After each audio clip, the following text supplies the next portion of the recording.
Assalamualaikum warahmatullahi wabarakatuh. Kami dari kelompok 5, semester 5, kelas C Administrasi Publik UIN Sunan Gunung Jati Bandung. Di sini kami akan menjelaskan tentang aplikasi yang berhubungan dengan relasi e-government, G2G atau government to government. Perkenalkan, nama saya Hilda Umami. Perkenalkan, nama saya Indah Azli Apipah. Perkenalkan, nama saya Hori Sotu Amalia. Perkenalkan, nama saya Milenia Savana Reinata.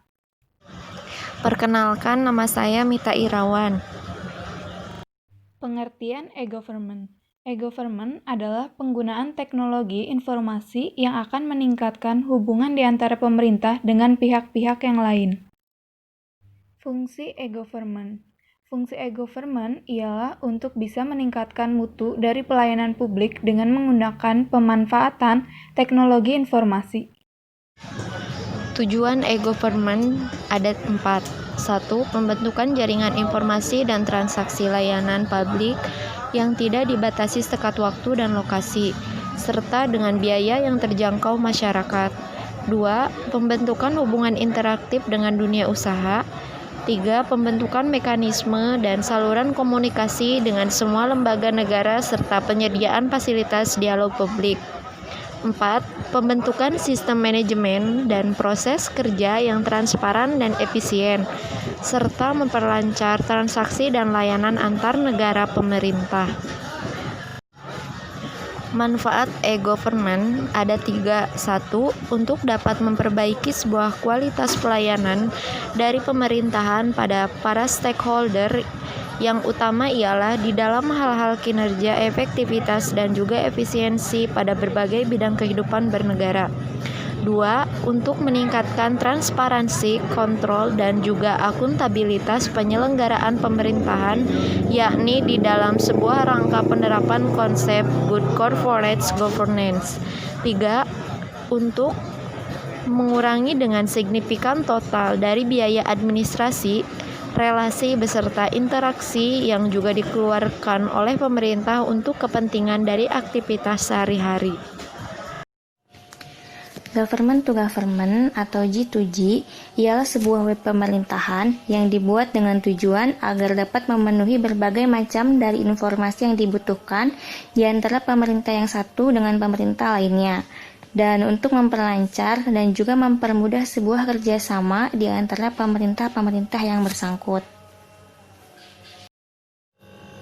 Terdapat beberapa aplikasi government to government, di antaranya yaitu aplikasi Simda, website Jatim Online, website kpu.go.id, aplikasi Mantra, aplikasi Simaya, PNS Mail, dan PNS Box. Tujuan dan manfaat aplikasi Simda. Nah, dari tujuan dan manfaat penggunaan sistem informasi manajemen dalam bidang publik, yaitu dapat mengatur dan mengintegrasikan pengelolaan informasi. Misalnya, penggunaan sistem informasi manajemen di daerah. Nah, tujuannya itu yaitu untuk mengelola data keuangan dengan baik. Adapun tujuan yang lainnya yaitu yang pertama, menyediakan database mengenai kondisi daerah yang terpadu, baik dari aspek keuangan, aset daerah, kepegawaian atau aparatur daerah, maupun pelayanan publik yang dapat digunakan untuk penilaian kerja instansi pemerintah daerah. Adapun yang kedua, tujuannya yaitu menghasilkan informasi yang komprehensif, tepat, dan akurat kepada manajemen pemerintah daerah. Informasi ini dapat digunakan sebagai bahan untuk mengambil suatu keputusan. Nah, adapun tujuan yang ketiga yaitu mempersiapkan aparat daerah untuk mencapai tingkat penguasaan dan pendayagunaan teknologi informasi yang jauh lebih baik. Dan yang terakhir, tujuannya yaitu untuk memperkuat basis pemerintah daerah dalam melaksanakan otonomi daerah. Implementasi aplikasi ini tidak berjalan efektif karena SDM merupakan faktor penghambat dalam analisis penggunaan aplikasi Simda. Sumber daya ini faktor penting untuk mengimplementasi kebijakan agar efektif.